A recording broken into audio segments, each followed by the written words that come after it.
வணக்கம். நேத்தியோட மார்க்கெட் அப்படியே ரிவெஞ்ச் எடுத்திருக்கு. நேத்தியோட செஷன்ல மீடியா, பிஎஸ்யூ பேங்க்ஸ், ரியல்டி இந்த 3 செக்டார் செம டேமேஜ். ஆனா, இன்னைக்கு பார்த்தீங்கன்னா, இந்த 3 செக்டார் தான் பவுன்ஸ் பேக் ஆயிருக்கு. பிராட் மார்க்கெட் பக்கம் வரும்போது மிட் கேப் அண்ட் ஸ்மால் கேப்ல பெரிய அளவுக்கு செல்லிங் பிரஷர் இருந்தது. பெஞ்ச்மார்க் இண்டெக்ஸை விட. ஆனா, இன்னைக்கு பார்த்தீங்கன்னா, அ Nifty next 50 mid cap, small cap. இதில வந்து பார்த்தீங்கன்னா, ஸ்மால் கேப் 1% மேல இன்கிரீஸ் ஆயிருக்கு. நெக்ஸ்ட் 50 0.6%ம் மிட் கேப் பாசிட்டிவாவும் க்ளோஸ் ஆயிருக்கு. ஸோ, அப்போ நேத்தியோட மார்க்கெட்ட அப்படியே ரிவர்சல் எடுத்திருக்கு. இதுக்கப்புறம் என்ன நடக்க வாய்ப்பு இருக்கு? அதாவது இன்னைக்கு டே சார்ட் கேண்டல வச்சு நம்ம அ மெஷர் பண்ணும்போது, லோயர் விக் வந்து ரொம்ப லாங்கா ஃபார்ம் ஆயிருக்கு. ட்ரெண்ட் மாறுனது இன்னைக்கு காலையில மார்க்கெட் ஓப்பன் ஆகி மோர் தென் 200 பாயிண்ட்ஸ்க்கு மேல நிஃப்டி ஃபால் ஆகும்போது ட்ரெண்ட் நெகட்டிவா டர்ன் ஆச்சு. ஆனா, அதுக்கப்புறம் செகண்ட் ஹால்ஃப் அதாவது 11 மணிக்கு அப்புறம் மார்க்கெட் ஒரு ரெக்கவரி. லோயர் வீக் வந்து பெரிய அளவுக்கு ஒரு ஃபால் வந்துட்டு அதுக்கப்புறம் பெரிய ரெக்கவரி இருந்ததுனால, பாடி ரொம்ப ஸ்மாலா க்ளோஸ் ஆயிருக்கு. இது என்ன இண்டிகேட் பண்ணியிருக்கு அப்படின்னா, மார்க்கெட் மறுபடியும் ஒரு ரிவர்சல் எடுத்து மேல போகுறதுக்கான ஒரு இண்டிகேஷனா தான் இன்னையோட மார்க்கெட். டே சார்ட்ட வச்சு டெக்னிக்கலா நம்ம ஸ்பாட் நிஃப்டி இண்டெக்ஸ வச்சு பார்க்க முடியுது. 121 பாயிண்ட் நிஃப்டி இன்னைக்கு இறங்கியிருக்கு. இன்னைக்கு கவனிக்க வேண்டிய ஸ்டாக்ஸ் அதாவது இன்னைக்கு அதிகமா ஹைலைட் லைம்லைட்ல இருந்த ஸ்டாக்ஸ் என்னென்ன அப்படின்றத இந்த போஸ்ட் மார்க்கெட் வீடியோல பார்க்கலாம். மார்க்கெட் அப்டேட்ஸ் இன்னைக்கு இந்த வீடியோவை நம்ம ஏன் பார்க்குறோம் அப்படின்னா, நாளையோட ட்ரேடிங் செஷனுக்கு 5 ஸ்டாக்ல இருந்து 10 ஸ்டாக் வரைக்கும் நீங்க வந்து உங்களோட வாட்ச் லிஸ்ட்ல நீங்க ஆட் பண்ணலாம். ஸோ, அதுக்கான ஒரு வீடியோ மட்டுமே.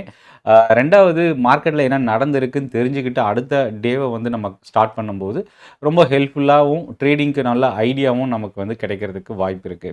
சென்னை ட்ரேடிங் அகாடமி தமிழ்ல ஸ்டாக் மார்க்கெட்ட லேர்ன் பண்றதுக்கான ஒரு பெஸ்ட் யூடியூப் சேனல். இதுவரைக்கும் நீங்க சப்ஸ்கிரைப் பண்ணலன்னா, கண்டிப்பா சப்ஸ்கிரைப் பண்ண மறந்துடாதீங்க. ஃபர்ஸ்ட்டு இப்போ அ இன்னியோட மார்க்கெட்ல இருந்து நம்ம ஸ்டார்ட் பண்ணலாம்.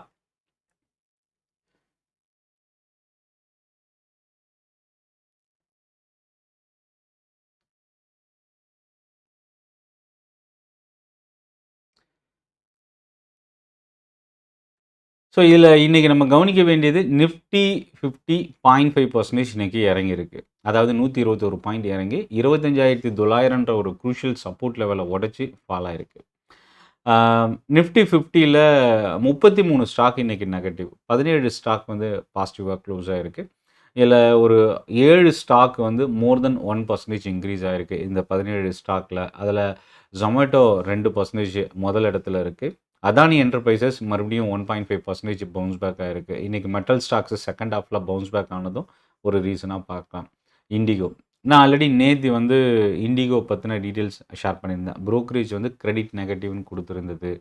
தொடர்ந்து ஃப்ளைட்ஸ் வந்து பார்த்தீங்கன்னா, அவங்க ஹால்ட் பண்ணி வச்சிருந்தது. பெரிய சிக்கல்ல இருந்த இண்டிகோ இன்னைக்கு அவங்க எக்ஸ் தளத்தில வந்து அவங்க போட்டிருந்த ஒரு ட்வீட் வந்து ஒரு பெரிய அளவுக்கு பவுன்ஸ் பேக். நிஃப்டில ஒன் ஆஃப் த கெய்னரா இன்னைக்கு இண்டிகோ பவுன்ஸ் பேக் ஆயிருக்கு. அவங்களோட ஆப்பரேஷன்ஸ் கம்ப்ளீட்டா ரெஸ்யூம் ஆயிருக்கு அப்படின்றத அவங்க மென்ஷன் பண்ணியிருக்கிறது. இண்டிகோ 1%க்கு மேல இன்கிரீஸ் ஆயிருக்கு. இதில இன்னைக்கு மார்னிங்லேருந்து பார்த்தீங்கன்னா, நான் என்னோட டெலகிராம் குரூப்லயும் நான் ஷேர் பண்ணியிருந்தேன். மேபி நீங்க குரூப்ல இல்ல அப்படின்னா, லிங்க் டிஸ்கிரிப்ஷன்ல இருக்கு. ஃபினான்ஷியல் ஸ்டாக்ஸ்ல இன்னைக்கு பையிங் டர்ன் ஆயிருந்தது. நிஃப்டில ஸ்ரீராம் ஃபினான்ஸ், அதுக்கப்புறம் அதர் இண்டெக்ஸ்ல பார்த்தீங்கன்னா, L and T finance, Cholamandalam investment, Bajaj finance இந்த மாரி ஃபினான்ஷியல் ஸ்டாக்ஸ்ல இன்னைக்கு பையிங் டர்ன் ஆயிருந்தது. பிஎஸ்யூல எஸ்பிஐ இன்னைக்கு நியர்லி 0.5% இன்கிரீஸ் ஆயிருக்கு. இந்த ராலி தான் பிஎஸ்யூ பேங்க் ஸ்டாக்ஸ்ல ரெக்கவர் ஆகுறதுக்கு சான்சஸா இருந்தது. அதாவது இதில நம்ம கவனிக்க வேண்டியது மீடியா, பிஎஸ்யூ பேங்க்ஸ், ரியல்டி இந்த 3 ஸ்டாக்ஸ் தான் அதிகமான டேமேஜ். இன்னைக்கு இந்த 3 செக்டார் தான் நல்லா ஒரு ஸ்ட்ராங்கான பவுன்ஸ் பேக். இதில அதிகமா இறங்கின ஸ்டாக்ஸ்ன்னு வரும்போது ஏசியன் பெயிண்ட் இன்னைக்கு 4% கிட்ட ஃபால் ஆயிருக்கு. இந்த ஒரு ஸ்டாக் தான் இன்னைக்கு அதிகமான ஃபால் நிஃப்டி 50ல. டெக் மஹேந்திரா, எஸ்சிஎல், விப்ரோ இந்த 3 ஸ்டாக்குமே பார்த்தீங்கன்னா ஐடி செக்டார். ஸோ, இதிலிருந்தே நமக்கு நல்லா தெரியும். ஐடி இண்டெக்ஸ் தான் இன்னைக்கு அதிகமான டேமேஜ் இன்னையோட செக்டார்ல. செல்லிங் பிரஷர் இன்னைக்கு மோர் தென் 1% நிஃப்டி ஐடி இண்டெக்ஸ் இன்னைக்கு டவுன்ல க்ளோஸ் ஆகுறதுக்கு ஒரு ரீசனா இருந்தது. இன்னொரு பக்கம் ஃபார்மா இண்டெக்ஸ் 0.5% கிட்ட இன்னைக்கு இறங்கியிருக்கு. கன்சியூமர் டியூரபிள்ஸ் மோர் தென் 1% இன்கிரீஸ் ஆயிருக்கு. இதில இன்னைக்கு கன்சியூமர் டியூரபிள்ஸ்ல வந்து பார்த்தீங்கன்னா, மோஸ்ட் ஆஃப் த ஸ்டாக் அதாவது 15 ஸ்டாக்ல 10 ஸ்டாக் இன்னைக்கு பாசிட்டிவ். பிஜிஎல், பேட்டா இண்டியா இந்த 2 ஸ்டாக்கும் 4%க்கு மேல இன்கிரீஸ் ஆயிருந்தது. ஆம்பர் 3%. இது எல்லாத்துக்கும் முக்கியமான ரீசன் என்ன அப்டின்னா, கெய்ன்ஸ் டெக்னாலஜி இன்னைக்கு ஒரு ஸ்ட்ராங்கான பவுன்ஸ் பேக் இருந்தது. கிட்டத்தட்ட ஒரு 4, 5 ட்ரேடிங் செஷன்ல 30%க்கு கீழ ஃபால் ஆன இந்த ஸ்டாக்கு நேத்தியும் 12% கிட்ட ஃபால் ஆச்சு. இன்றைக்கி ஓப்பனிங்கில் 4-5% ப்ளஸில் ஓப்பன் ஆகிருந்தது. நான் இன்றைக்கி என்ன ரீசனால் கெயின்ஸ் வந்து ரெக்கவர் ஆகிருக்குன்னு மார்னிங் ஓப்பனிங்கில் நான் மென்ஷன் பண்ணியிருந்தேன். ப்ரோக்கரேஜோட அப்டேட் ஒரு ரீசனாக இருந்தது.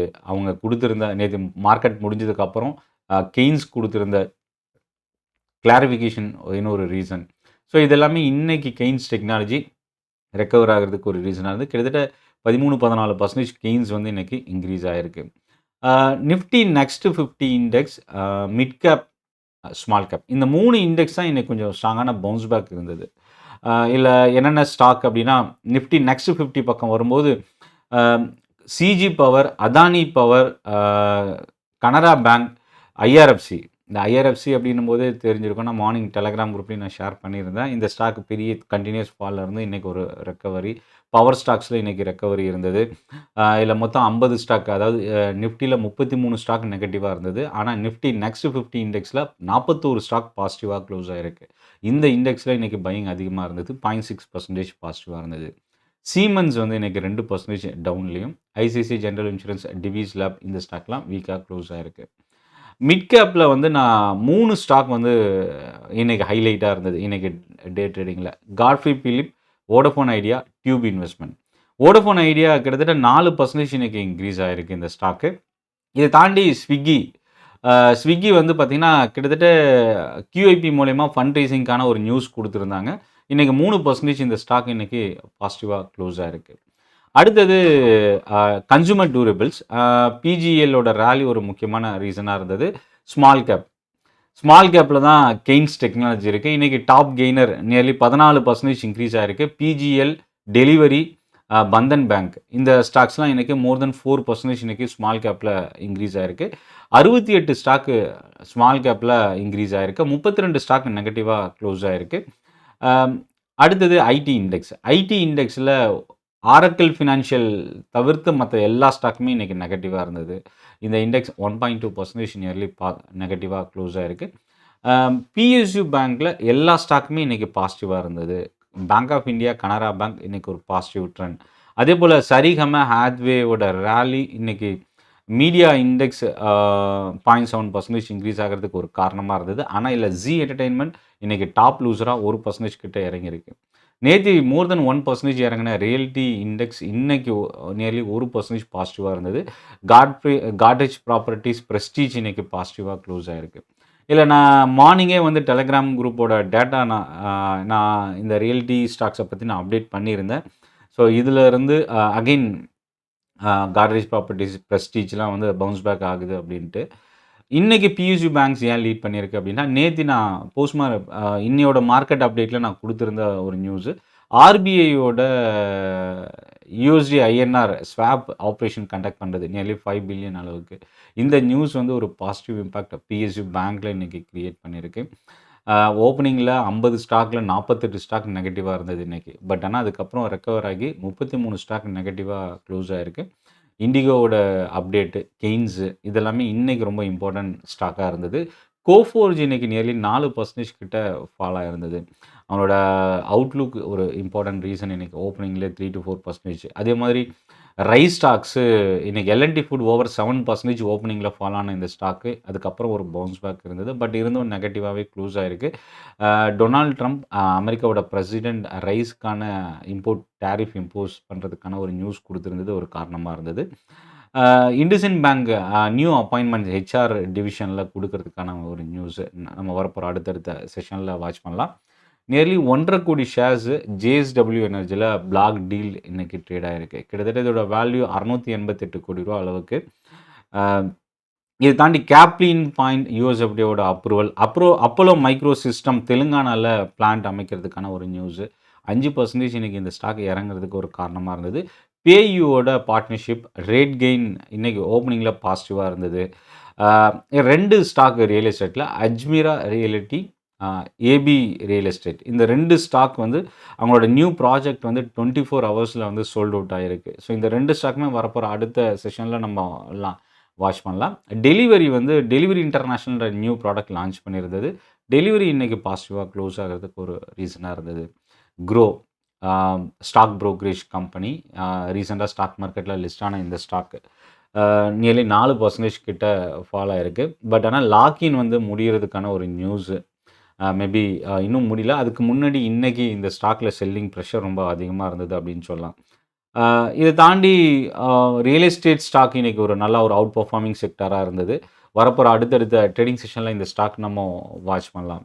ஸோ ஓவரால் நிஃப்டி என்ன ரேஞ்சில இருக்கு அப்படின்றத பார்த்தோம். இப்போ பேங்க் நிஃப்டி. ஆக்சுவலா பேங்க் நிஃப்டி தான் இன்னைக்கு நிஃப்டிய வந்து ரெக்கவர் பண்ணதுக்கு ஒரு ஒன் ஆஃப் த ரீசனா சொல்லலாம். ஏன் அப்படின்னா, financial stocks, private sector banks, முக்கியமா பிஎஸ்யூ பேங்க்ஸ் இன்னைக்கு எல்லா ஸ்டாக்குமே பாசிட்டிவா டர்ன் ஆனது. நிஃப்டி, பிஎஸ்யூ பேங்க் இண்டெக்ஸ்ல. இன்னைக்கு 16 பாயிண்ட் தான் பேங்க் நிஃப்டி ஃபால் ஆயிருந்தது. கிட்டத்தட்ட 100 பாயிண்ட்டுக்கு மேல இன்னைக்கு ப்ளஸ்ல ஓப்பன் ஆச்சு. ஆனா பேங்க் நிஃப்டில வந்து ஸ்டில் ஒரு புல்லிஷ் கேண்டில் ஃபார்ம் ஆயிருக்கு. ஏன்னா ஓப்பனிங்ல வீக்கா ஓப்பன் ஆகி அதுக்கப்புறம் ஒரு பவுன்ஸ் பேக் ஆனதுனால ஒரு bullish candle reversal pattern bank Nifty. So இது நிஃப்டிலயும் சர்வைவ் ஆகுறதுக்கான சான்சஸ் இருக்கு. நான் ஆல்ரெடி சொன்ன மாரி 25,740ன்றது ரொம்ப ஒரு குரூஷியலான லெவல். அந்த லெவலுக்கு பிலோ க்ளோஸ் ஆகக்கூடாதுன்றது நான் லாஸ்ட் வீக் அப்டேட் பண்ணியிருந்தேன். ஆனா இன்னைக்கு அந்த லெவல் உடைச்சது. பட் ஆனா க்ளோசிங் வந்து ரெக்கவர் ஆகி 25,830க்கு மேல முடிஞ்சிருக்கு. அப்ப என்னன்னா, இந்த லெவல் ரொம்ப ஒரு குரூஷியலான சப்போர்ட். இந்த சப்போர்ட்ட உடைச்சிட்டு பவுன்ஸ் பேக் ஆயிருக்குன்னா, இது ஒரு ரிவர்சலுக்கான ஒரு ஸ்டார்ட்டிங் ஸ்டேஜா நம்ம பார்க்கலாம். ஸோ ஏன்னா இதுக்கு முன்னாடி 26,325 வரைக்கும் ரெக்கார்ட் ஹை கடந்த 1 டிசம்பர் அன்னைக்கு போச்சு. அதிலிருந்து இறங்கி கிட்டத்தட்ட இப்போ வரைக்கும் பார்த்தீங்கன்னா, 500 பாயிண்ட் கிட்ட ஃபால் ஆயிருக்கு ரெக்கார்ட் ஹைலருந்து. ஸோ இந்த ரிவர்சல ஒரு ஆப்பர்ச்சுனிட்டியா நம்ம யூஸ் பண்றதுக்கு ஃபோக்கஸ் பண்ணலாம். பட் ஸ்டாக்ஸ் செலக்டிவா நீங்க வாட்ச் பண்ணுங்க. மேபி இப்போ இந்த ஸ்டேஜ் வந்து ரொம்ப முக்கியமான ஒரு கட்டத்தில இருக்கு. ஏன்னா, புதன்கிழமை அ எ எஃப்ஓஎம்சியோட மீட்டிங் அவுட்கம் வரப்போகுது. இன்ட்ரெஸ்ட் ரேட் குறைக்கல அப்படின்னா, அது ஒரு பாதிப்பை ஏற்படுத்துறதுக்கான சான்சஸும் இருக்கு. ஸோ வெயிட் பண்ணி பார்க்கலாம். நீங்க அப்டேட்ஸு, நியூஸு, ஸ்டாக் நியூஸு இதெல்லாமே நீங்க என்னோட டெலகிராம் குரூப்ல நீங்க வாட்ச் பண்ணலாம். அதுக்கான லிங்க் டிஸ்கிரிப்ஷன் மூலியமா நீங்க யூஸ் பண்ணிக்கலாம். இந்த செஷன் யூஸ்ஃபுல்லா இருக்கும்னு நினைக்கிறேன். நன்றி, வணக்கம்.